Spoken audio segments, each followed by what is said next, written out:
Autre titre ce soir, cette décision judiciaire attendue par le monde agricole et bien au-delà, c'est une première. La firme américaine Monsanto a été jugée responsable par le tribunal de Lyon, responsable de l'intoxication à l'herbicide d'un agriculteur français. Agnès Monteux, Pascal Stelletta. Il a le sourire car lui, Paul François, simple agriculteur, découvre qu'il vient de faire condamner le géant mondial des pesticides, Monsanto.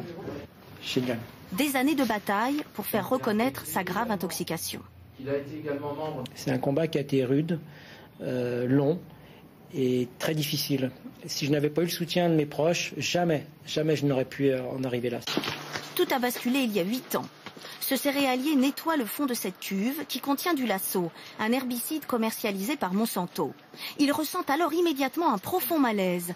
Évanouissements à répétition, perte de mémoire, troubles neurologiques. Il est aujourd'hui invalide à 50%. Face à lui, le géant Monsanto, leader des pesticides et des OGM dans le monde. Jamais condamné en France, capable d'investir des sommes considérables pour se défendre. Mais le tribunal de grande instance de Lyon vient de lui donner tort. D'abord, il y avait un manque d'informations sur ce produit. En clair, l'agriculteur ne pouvait pas savoir que le produit était si dangereux. Ensuite, un manque de précaution d'usage. La firme aurait dû signaler qu'il fallait se protéger contre ces inhalations.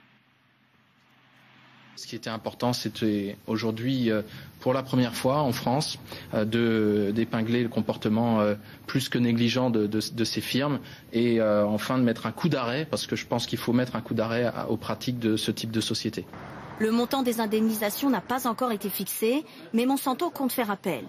D'autres agriculteurs souhaitent déjà porter plainte pour des faits similaires, avec un argument en leur faveur. Ce produit a été interdit en France il y a 5 ans, jugé trop dangereux.